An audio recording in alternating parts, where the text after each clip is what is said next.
प्रभु यीशु मसीह का धन्यवाद देते हैं हम आज के इस पवित्र दिन के लिए। एक बार फिर से हम आपके साथ प्रार्थना में सहभागी होने जा रहे हैं। तो आइए हम आज की आराधना के लिए प्रभु यीशु मसीह की महिमा करते हुए अपने हृदयों को आज के गीत के लिए तैयार करें और प्रभु को हम महिमा देते हुए एक गीत को आराधना के तौर पर गाते हुए उसको महिमा करें। हम अपनी आँखों को बंद करें और स्मरण करें प्रभु के उस प्यार को जो प्रभु यीशु मसीह ने हमारे जीवन में अपने अनुग्रह से दिया। तो उस अनुग्रह को हम स्मरण करते हुए प्रभु यीशु मसीह को धन्यवाद दें। आइए हम एक गीत गाते हुए प्रभु यीशु मसीह की स्तुति महिमा करें।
गहराई मिले सागर की, ऊंचाई मिले आसमां की। गहराई मिले सागर की, ऊंचाई मिले आसमां की। पर कोई नाप ना पाएगा गहराई तेरे प्यार की। पर कोई नाप ना पाएगा गहराई तेरे प्यार की। तू प्यार का सागर, सागर दया का तू है। तू प्यार का सागर, सागर दया का तू है।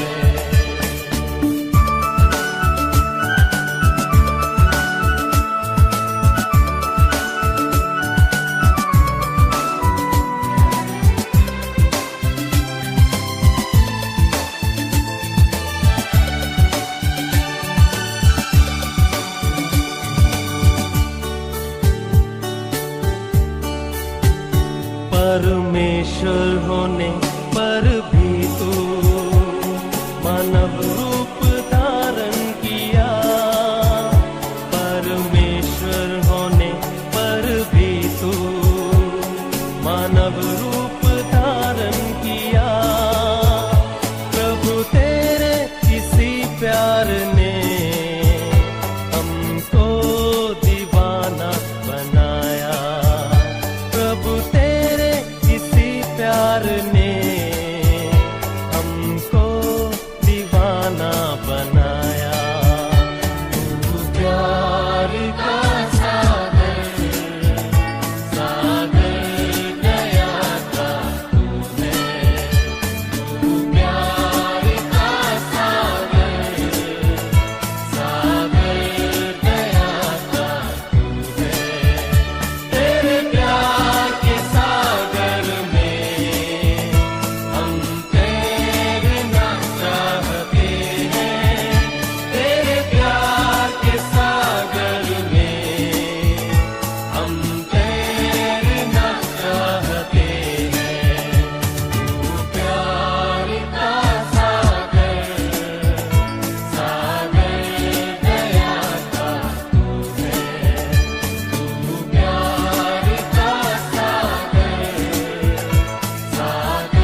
अभी समय है वचन से सुनने का। तो आइए हम खुदा के कलाम से पढ़ेंगे और आज के वचन को हम ग्रहण करें, उसके लिए अपने दिलों को तैयार करें।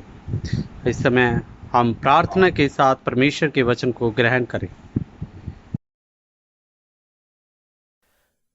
कोरिन्थियों के नाम पौलुस का दूसरा पत्र। भले इसे हमारी बाइबल में दूसरा या 2 कोरिन्थियों कहा जाता है, लेकिन इस पत्र में ऐसे कई संकेत हैं जो बताते हैं कि ये प्राचीन कुरिन्थियों की कलीसिया को दूसरी बार लिखा हुआ पत्र नहीं है। पौलुस ने कुछ समय पहले अपनी मिशनरी यात्राओं के दौरान कुरिन्थ में इस यीशु समुदाय का आरंभ किया था। आप ये कहानी प्रेरितों के काम की पुस्तक के अध्याय 18 में पढ़ सकते हैं। वहां से जाने के बाद पौलुस को समाचार मिलता है कि वहां कुछ ठीक नहीं चल रहा है, इसलिए उसने उन सब समस्याओं को ठीक करने के लिए पहला कुरिन्थियों नामक पत्र लिखा।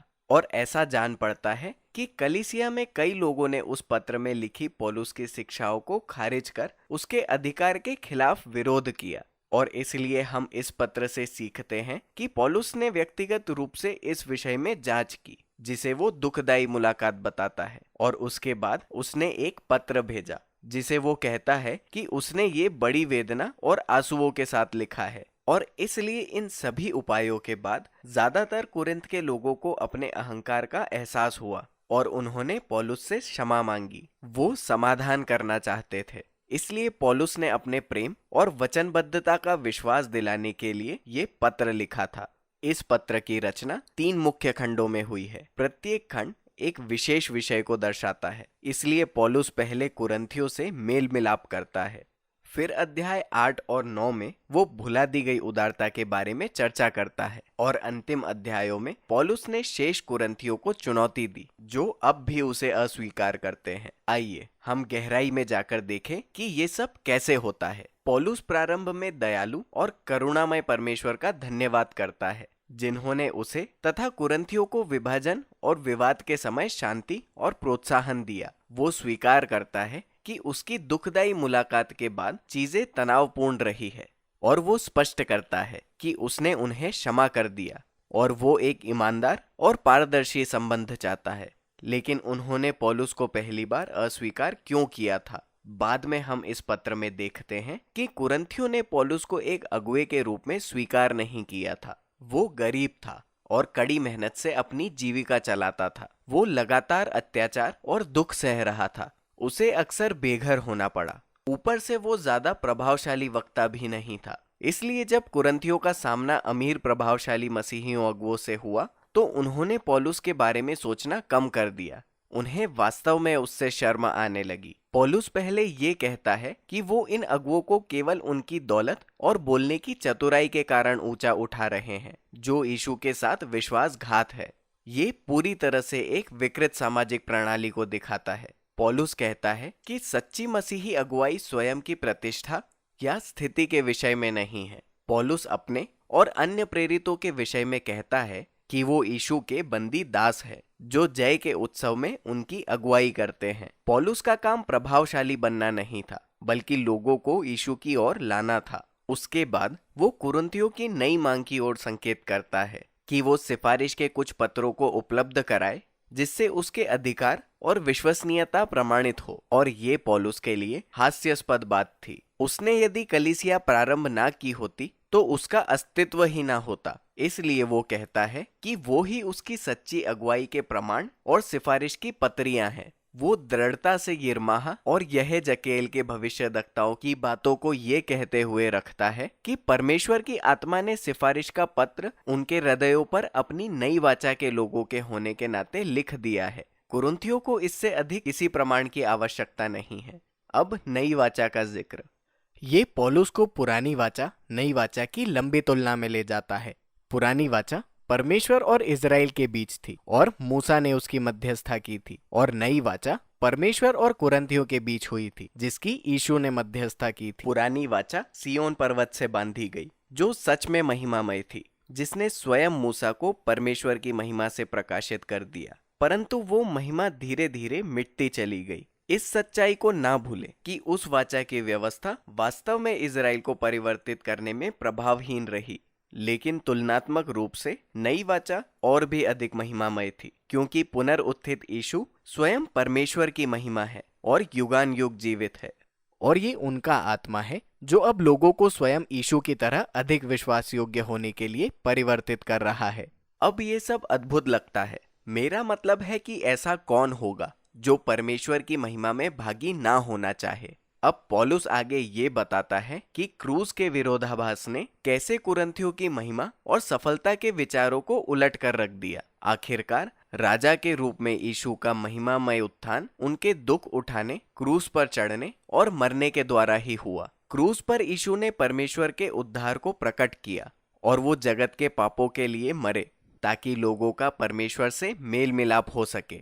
परंतु क्रूस ने और भी बड़ा काम ये किया कि उसने परमेश्वर के स्वभाव को प्रकट किया, जो दुख उठाकर स्वयं को देने वाला ऐसा परम प्रेम बने जो दूसरों की भलाई चाहते हैं। क्रूस ने क्रूसित जीवन को जीने का भी एक नया मार्ग दिखाया और पौलुस का उद्देश्य यही था कि उसका जीवन और सेवा क्रूस के अनुसार हो। इसलिए भले ही उसका प्रेरिताई जीवन नम्रता, दुख उठाने और गरीबी में था, पर यह सब कुरिन्थियों की ही सेवा के लिए था। और जब उन्होंने पौलुस की गरीबी और दुख उठाने को अस्वीकार किया तो उन्होंने यीशु को भी अस्वीकार किया। पौलुस का जीवन और उसकी अगुवाई का तरीका वास्तव में प्रमाण था कि वो विश्वस्त रूप में क्रूस पर चढ़ाए गए और जीवित हुए यीशु का प्रतिनिधित्व करता है। पौलुस कुरिन्थियों से मेल मिलाप चाहता है, लेकिन वो नहीं चाहता था कि ये बातें तब तक पड़ी रहें जब तक कि वो परिवर्तित होकर क्रूस की इस उलट पुलट कर देने वाली विरोधाभासी बातों को गले ना लगा ले। इस आग्रह के बाद पौलुस भुला दी गई उदारता के विषय की ओर बढ़ता है। वहां अकाल के कारण यरूशलेम के यहूदी मसीही दरिद्रता में पड़ गए थे। अब पौलुस अपने द्वारा नव स्थापित गैर यहूदी कलीसियाओं से मदद के लिए पैसे इकट्ठे करता है। वो सभी मसीही यीशु में अपनी एकता के चिन्ह के रूप में उन्हें राहत सहायता भेंट स्वरूप भेजते हैं और उसकी कई कलीसियाएं दान देने के लिए बड़ी उत्साहित थी। लेकिन कुरिन्थियों ने पौलुस के साथ अपने विवाद के चलते सहायता के लिए दान इकट्ठा नहीं किया। और पौलुस के लिए ये सिर्फ पैसे की ही बात नहीं थी, बल्कि एक और चिन्ह था कि कुरिन्थियों का यीशु के सुसमाचार से परिवर्तन नहीं हुआ है, जो अपने हृदय में उदारता की कहानी है। पौलुस कहता है कि तुम हमारे प्रभु यीशु मसीह की उदारता के अनुग्रह को पहचानते हो कि भले ही वो धनी थे, लेकिन तुम्हारे लिए वो गरीब हुए ताकि उनकी गरीबी से तुम धनी बन सको। वो धन संबंधी रूपकों द्वारा सुसमाचार की कहानी बताता है। यीशु ने अपनी महिमामय आदर या धन को त्याग दिया। उसने कंगाल दास के समान मरने के लिए खुद को दीन किया ताकि अन्य लोग जो पाप और मृत्यु द्वारा कंगाल हैं वो ऊंचे उठाए जाएं और परमेश्वर के अनुग्रह द्वारा धनी बन जाएं।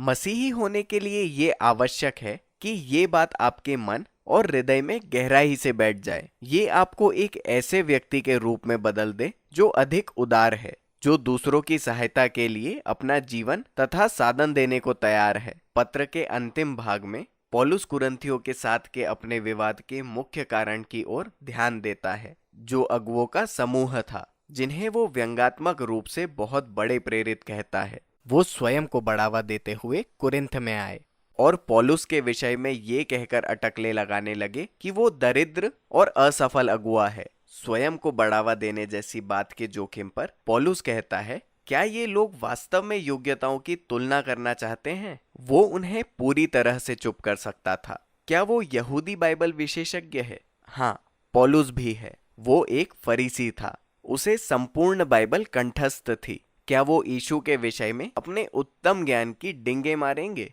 पौलुस ने वास्तव में पुनरुत्थित यीशु को देखा और उनके साथ समय बिताया था और उसने यीशु के स्वर्गीय सिंहासन के स्थान का दर्शन किया था। लेकिन सबसे महत्वपूर्ण बात यह है कि पौलुस ने अपना पूरा जीवन यीशु के मिशन में दे दिया।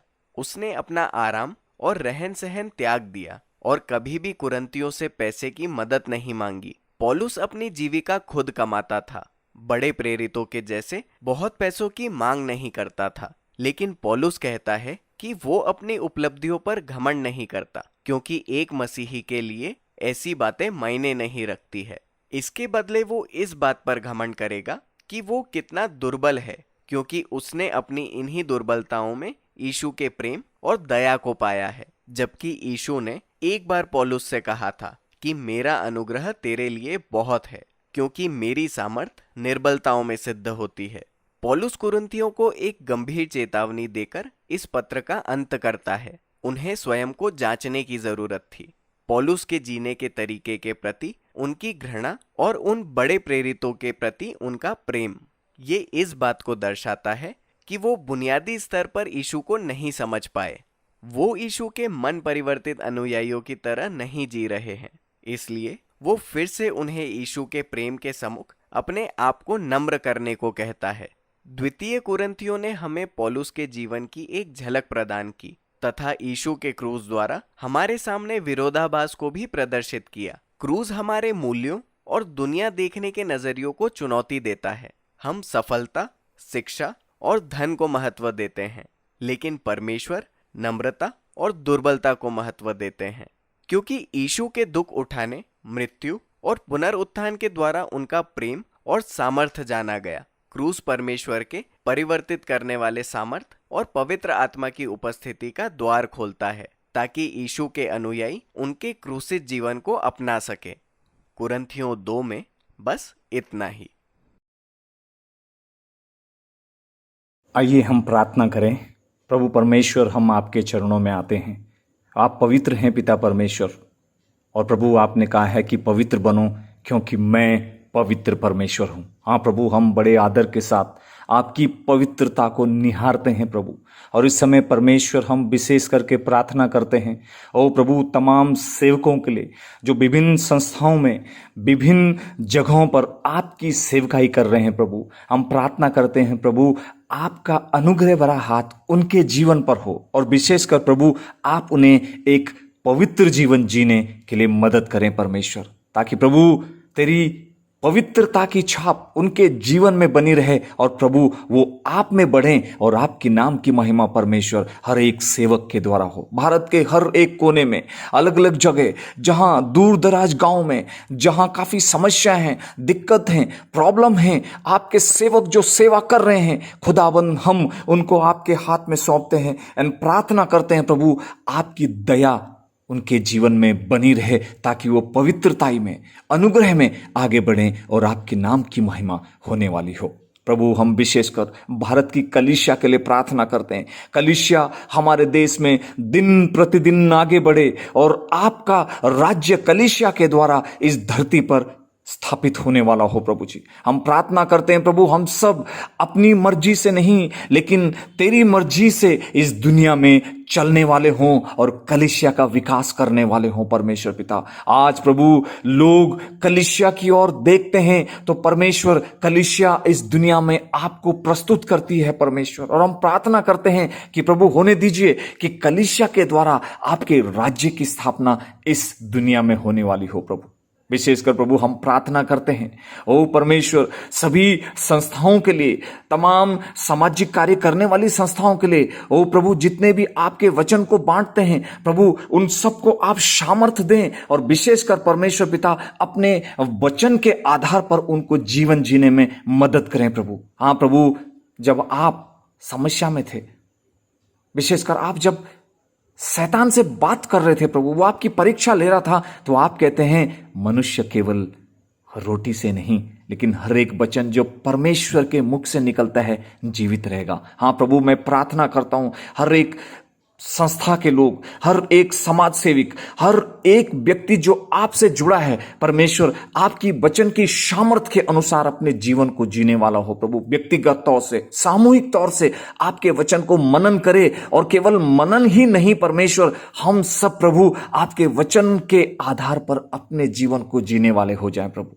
हम प्रार्थना करते हैं प्रभु क्योंकि परमेश्वर आप ही हमारे जीवित परमेश्वर हैं खुदाबंद, और हम आपको धन्यवाद देते हैं। हम उन तमाम लोगों के लिए प्रार्थना करते हैं जो हमारे संपर्क में हैं प्रभु जी, हमारे सगे संबंधी हैं ओ प्रभु जो आपको नहीं जानते हैं पिता परमेश्वर, हम उनके लिए भी प्रार्थना करते हैं कि प्रभु वो भी ये जानने वाले हों कि आप पवित्र हैं और आपकी मर्जी के बिना परमेश्वर हम इस दुनिया में कुछ भी नहीं कर सकते। ओ प्रभु उनके जीवनों में भी आप बातचीत कीजिए, होने दीजिए प्रभु वो भी जानने वाले हों कि यीशु मसीह ही एक जिंदा खुदा है प्रभु जी। आपकी तारीफ और बड़ाई करते हैं। कई लोग अस्पतालों में हैं, कई लोग बीमार हैं, कई लोग समस्याओं में हैं, कई लोगों को कोरोना हुआ है, कई लोगों को ब्लैक फंगस हो गया है प्रभु, कुछ घरों में है तो कुछ अस्पतालों में है। और प्रभु मैं प्रार्थना करता हूं आज इस प्रार्थना के द्वारा प्रभु, जो भी भाई और बहन इस प्रार्थना को सुन रहा है या सुन रही है, प्रभु मैं प्रार्थना करता हूं कि उनके जीवन में आपका अनुग्रह आने वाला हो, आपकी महिमा उनके जीवन में आने वाली हो और वो आपको अपना मुक्तिदाता स्वीकार करें। और विशेष करके प्रभु हम जो सब लोग आपकी सेवा में हैं, हम सब विश्वास में आगे बढ़ें और आपके नाम की महिमा हम सबके जीवन के द्वारा हो। प्रभु जी धन्यवाद प्रभु आपके अनुग्रह के लिए, धन्यवाद आपकी कृपा के लिए, धन्यवाद आपकी पवित्रताई के लिए। प्रभु मदद कर कि हम दिन प्रतिदिन तेरे वचन को पढ़कर प्रभु पवित्रताई में आगे बढ़ सकें और तेरे नाम की महिमा हम सबके जीवन से हो। धन्यवाद प्रभु प्रार्थना सुनने के लिए। हम सब अपने आप को तेरे हाथ में सौंपते हैं और धन्यवाद के साथ इस प्रार्थना को प्रभु यीशु मसीह के नाम से मांगते हैं, आमीन।